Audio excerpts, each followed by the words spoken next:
और वो जयदेव हैं कैसे?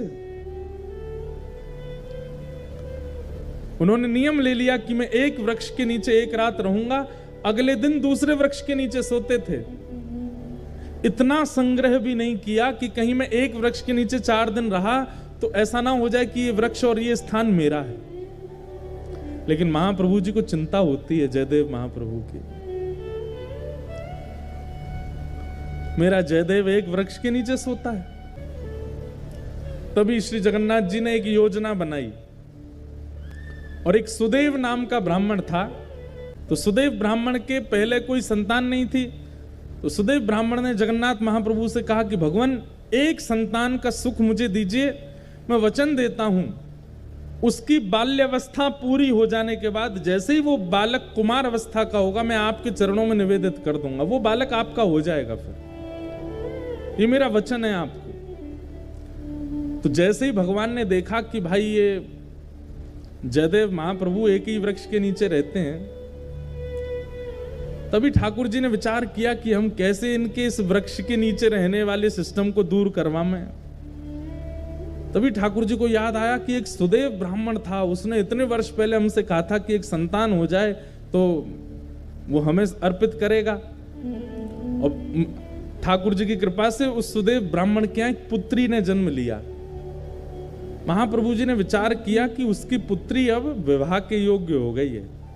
महाप्रभु जी ने उसको स्वप्न दिया सुदेव ब्राह्मण को, और स्वप्न में जाकर के उसको याद दिलाया, तुमने हमसे कहा था एक संतान होगी तो तुम हमको अर्पित करोगे, तुम्हारी बेटी हुई, अब भूल गए अपना वचन।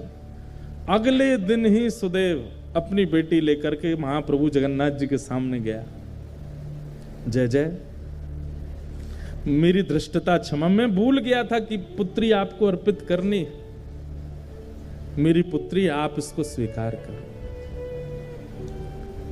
जैसे ही उसने प्रणाम किया, महाप्रभु जगन्नाथ जी उसके अंतस्थ में आ गए और बोलने लगे, बोले अब ये हमारी हो गई तो हम जहां जाएंगे वहां इसको लेके जाओ, हम जहां चाहेंगे वहां इसको दे आओ। बोले आज्ञा करो। बोले एक वन में एक जयदेव महाप्रभु हैं, गीत गोविंद की रचना जिन्होंने की, उनसे जाकर के अपनी बेटी का ब्याह कर दो। पद्मावती नाम था उनका। तो सुदेव ब्राह्मण बोला, भगवान वन में रहते हैं, बेटी, बोले अब ये तुम्हारी बेटी नहीं तो तुम चिंता क्यों कर रहे हो? तुम्हारी बेटी होती तुम चिंता करते ना कि जमाई हमारा कैसा, घर है कि नहीं है, परिवार है कि नहीं, संपत्ति। अब तो ये हमारी हो गई, तो अब इसके पिता हम हैं, हम इसके लिए योग्य वर ढूंढ चुके हैं, उससे जाके ब्याह करो इसका। और जो आज्ञा भगवान, बिल्कुल संशय नहीं है मेरे चित्त में, मैं ब्याह कर दूंगा। और जाते जाते जगन्नाथ महाप्रभु, सुनो, तुम अपनी बेटी लेकर के संबंध कराने आए हो ऐसा बिल्कुल मत बोलना, ये कहना महाप्रभु जगन्नाथ जी ने भेजा है और उन्होंने ही आज्ञा की है कि आपको इनसे ब्याह करना पड़ेगा। ठाकुर जी को कितनी चिंता हो रही है कि जयदेव जी का घर बन जाए, जयदेव जी की झोंपड़ी हो जाए। सुदेव ब्राह्मण अपनी पुत्री पद्मावती को लेकर के पहुंचे। श्री जयदेव महाप्रभु एक वृक्ष के नीचे बैठे थे, तो प्रणाम किया। जयदेव महाप्रभु, कहिए भगवान कैसे आना हुआ? बोले भगवान आप सुयोग्य हैं और मेरी बेटी आपके बिल्कुल योग्य है, मैं अपनी पुत्री का आपसे विवाह करने के लिए आया हूं। और ये मैं अपनी पुत्री का विवाह करने इस भाव से नहीं आया कि मैं इनका पिता हूं। महाप्रभु जगन्नाथ जी ने मुझे स्वप्न देकर के आज्ञा दी है कि आप इनको स्वीकार करो। जयदेव महाप्रभु उठ खड़े हुए, हंस करके बोले जगन्नाथ प्रभु तो बोलेंगे ही, खुद ने तो 16,108 किए हैं, उनको क्या कमी है? वो तो 10-5 हजार और कर लें तो भी उनको कोई दिक्कत नहीं, वो तो कर्तुम अकर्तुम अन्यथा कर्तुम समर्थ परमेश्वर हैं, वो संभाल भी सकते हैं। पर मैं कैसे संभालूंगा इनको? मैं तो एक वृक्ष के नीचे एक रात रहता हूं, फिर दूसरे वृक्ष के नीचे दूसरी रात गुजारता हूं, तीसरे मेरा कोई ठिकाना नहीं है। और भाई इनको रखने के लिए तो बहुत व्यवस्थाएं करनी पड़ जाएंगी, मेरे भजन में बाधा हो जाएगी, मेरे चित्त में इतना भाव प्रेम नहीं उमड़ पाएगा फिर ठाकुर जी के प्रति। क्षमा करें, महाप्रभु भले ही जगन्नाथ जी ने इनको भेजा। अब देखो ये अधिकार प्रेमी व्यक्ति को प्राप्त होता है, मना कर देते हैं, नहीं करेंगे। अरे आप कैसे व्यक्ति हैं, महाप्रभु जी की आज्ञा नहीं मान रहे हो, जगन्नाथ जी की आज्ञा नहीं मान रहे हो? बोले हमें स्वीकार है, हम बिना आज्ञा के ही रह लेंगे, लेकिन ये नहीं करेंगे। तो एक बार को तो सुदेव ब्राह्मण को क्रोध आ गया, बोले भगवान की आज्ञा ना मानने वाले को हम कैसे दे सकते हैं, चल बेटी। अपनी पुत्री को उठाने लगे तो पुत्री बैठ गई। बोले नहीं, महाप्रभु जी ने आज्ञा की है कि तुम इनकी हो, मैं तो इनको सर्वस्व दे चुकी हूं, मैं तो इनको अपना मान चुकी हूं, ये भले मुझे स्वीकार ना करें। पिताजी अब आपका कर्तव्य नहीं है, मेरे परम पिता जगन्नाथ जी ने मुझे इनको सौंपा है, अब मैं इन्हीं की हूं, चाहे मुझे स्वीकार करें चाहे नहीं करें। जयदेव महाप्रभु बोले वाह, ऐसा समर्पण तो हमने नहीं देखा भैया। अरे तुम्हारे पिता कह रहे हैं चलो तुम, बोले नहीं महाप्रभु जी ने आपको अर्पित किया, तो मैं आपकी। जयदेव महाप्रभु बोले छोड़ जाओ इनको, 2-3 दिन हमारी दिनचर्या देखेंगे, खुद ही भाग जाएंगी ये। लेकिन पद्मावती का ऐसा त्याग, जयदेव महाप्रभु अगर उस वृक्ष के नीचे बैठे हैं तो उनके सन्मुख वाले वृक्ष पर बैठ जाती और उनको अपलक नेत्रों से देखती। जैसी दिनचर्या, अब भाई वन में रहते हैं, वन में सांप भी है, बिच्छू भी है, कातर भी है, ना जाने कितने सारे जीव आ जाते हैं, लेकिन सब स्थितियों में बिल्कुल अनुकूल रह करके अपने श्री जयदेव जी को देखती रहती। 3 दिन बाद जब वो पद्मावती वापस लौट करके नहीं गई तो श्री जयदेव महाप्रभु ने मन में विचार किया कि ये इसकी जिद नहीं है, ये श्री जगन्नाथ प्रभु अपना अधिकार दिखा रहे हैं मुझको कि देखो मेरा तुम पर कितना अधिकार है, मैं जिससे चाहूंगा तुमको उससे ब्याह करना ही पड़ेगा। और ये बात सोच करके श्री जयदेव महाप्रभु रोने लगे कि ठाकुर जी मुझ पर कितना अधिकार मानते हैं कि मेरे 5 बार मना करने पर भी ये कन्या अपनी स्थान से हिल नहीं रही। इसकी सामर्थ्य नहीं है कि ये वन में रह सके, इसकी सामर्थ्य नहीं है वृक्ष के नीचे रह सके, इसने कहां तपस्या देखी है, लेकिन इसको ये सामर्थ्य कौन प्रदान कर रहा है? महाप्रभु जी। जयदेव महाप्रभु ने जब इसको अधिकार माना कि ये जगन्नाथ जी का अधिकार है मेरे ऊपर, और अधिकार मान करके पद्मावती से कहा मैं तुम्हारा वर्ण करूंगा, चलो। और तब पद्मावती से ब्याह किया और गांव के बाहर ही एक झोंपड़ी बना करके अपनी पत्नी के साथ जयदेव महाप्रभु रहते थे। अब ठाकुर श्री जगन्नाथ जी को शांति पड़ी कि हाँ अब ठीक है, झोंपड़ी में रहता है, अब कम से कम धूप, वर्षा, सर्दी, गर्मी, जीव जंतुओं से सुरक्षित तो है, कोई दिक्कत नहीं। जयदेव महाप्रभु महाकाव्य गीत गोविंद की रचना की।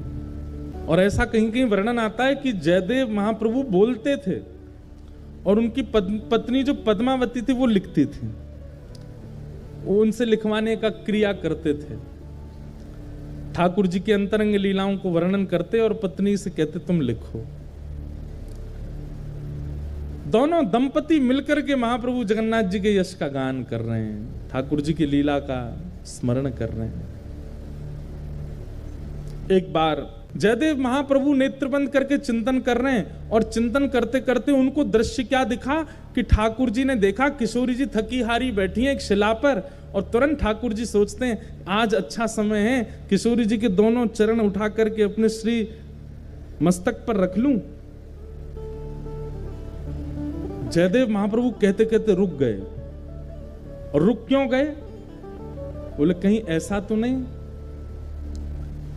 कि ठाकुर जी और किशोरी जी के इस भाव को मैं जो देख रहा हूं मेरी पत्नी किसी अन्य भाव में ले जाए, कहीं ऐसा नहीं हो कि इसके चित्त में यह भाव आ जाए कि ये परमात्मा है, ये साक्षात जगत नियंता जगदाधार त्रिलोकी स्वामी हैं, जो इतने आसक्त हो गए हैं किशोरी जी के प्रति कि उनके दोनों चरण उठा करके अपने सिर पर रख रहे हैं, कहीं इसके चित्त में कोई अन्य भावना तो नहीं आ जाएगी। बोलते बोलते जयदेव महाप्रभु रुक गए और तुरंत मन में विचार किया कि मैं अपना नित्य क्रम कर आता हूं और इसको मैं थोड़ा परिवर्तित करके बोलूंगा, ऐसा कोई भावना आवे जिससे इसके चित्त में कोई दुर्भाव प्रकट हो जाए। तो जयदेव महाप्रभु, देवी अभी ना मुझे आगे याद नहीं आ रहा है, तुम एक काम करो, इसको आगे मैं पूरा करूंगा, यहीं रख दो। और कलम और गीत गोविंद की पुस्तिका वहीं रख करके जयदेव महाप्रभु बोले तुम भोजन प्रसाद तैयार करो, मैं गंगा स्नान करके आता हूं और स्नान करके आके फिर प्रसाद पाके फिर लिखूंगा। वो ठीक है। अब वो चली गई प्रसाद बनाने, जयदेव महाप्रभु चले गए गंगा स्नान करने। इतने में ठाकुर जी ने मन में विचार किया कि इस भाव को लिखने में इनको संकोच क्यों हो रहा है। अरे किशोरी जी के चरण मुझको सिर पे धारण करने में कोई दिक्कत नहीं है, ये जयदेव महाप्रभु संकोच क्यों कर रहे हैं इस भाव को वर्णन करने में। और बोले ये स्नान करके आएंगे, इसको परिवर्तित करके कुछ और लिख देंगे, और लेकिन मैं चाहता हूं कि यही लिखा जाए। तभी जयदेव महाप्रभु का रूप धारण करके स्वयं श्री जगन्नाथ जी आ गए। और जयदेव महाप्रभु के रूप में जैसे आए, पत्नी बोली बड़ी जल्दी स्नान कर आए। हाँ देवी, वो मुझे पंक्ति याद आ गई थी, आगे जो लिखनी है, लाओ कलम दो, मैं लिख देता हूं। और तुम भोजन बन गया? बोले हाँ तैयार है। बोले लगाओ थाली, मैं भी पंक्ति लिख देता हूं। और श्री जगन्नाथ महाप्रभु ने जयदेव जी का रूप धारण करके इस पंक्ति को लिखा। क्या?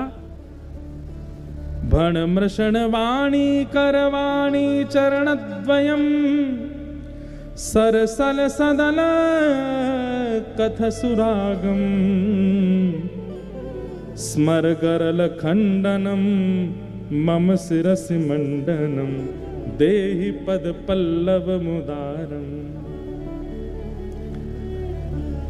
हे किशोरी जी, आपके चरण कैसे हैं?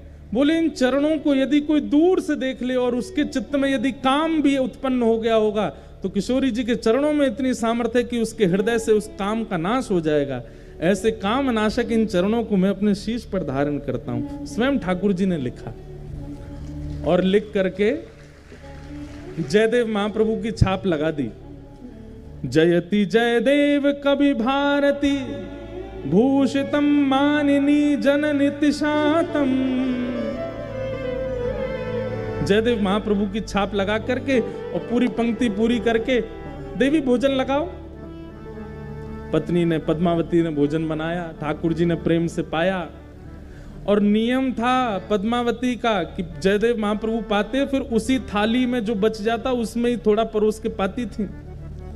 आज ठाकुर जी ने अपना अधरामृत दे दिया पद्मावती को, और पद्मावती ने प्रेम से उसी में ही दाल भात मिला करके पाया। आज तो ऐसा अद्भुत, आज पद्मावती बोली ऐसा लगता है मेरे हाथों में लक्ष्मी आ गई है।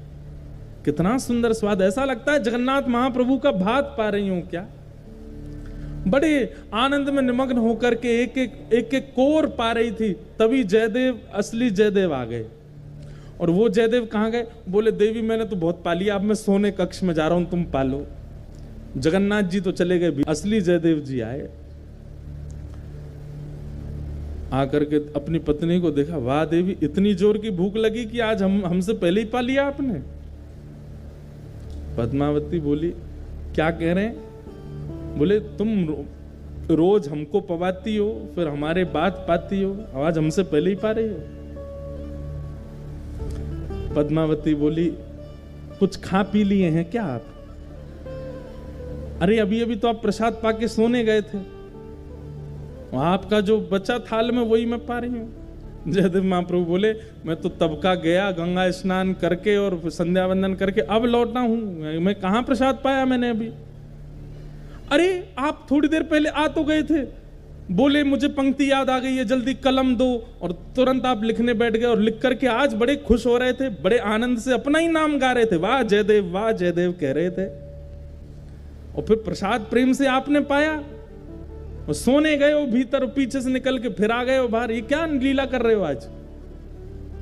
जयदेव महाप्रभु बोले मैं पंक्ति लिखने आया था। बोले हाँ, कहाँ है? गीत गोविंद काव्य। बोले वो वहीं जहां आप रखते हैं वहीं रखा है। तुरंत दौड़ करके गए और जैसे ही उस पंक्ति को देखा, जिस पंक्ति को लिखने में संकोच जयदेव महाप्रभु कर रहे थे, सुंदर अक्षरों में श्री जगन्नाथ जी अपने हाथों से लिख करके गए।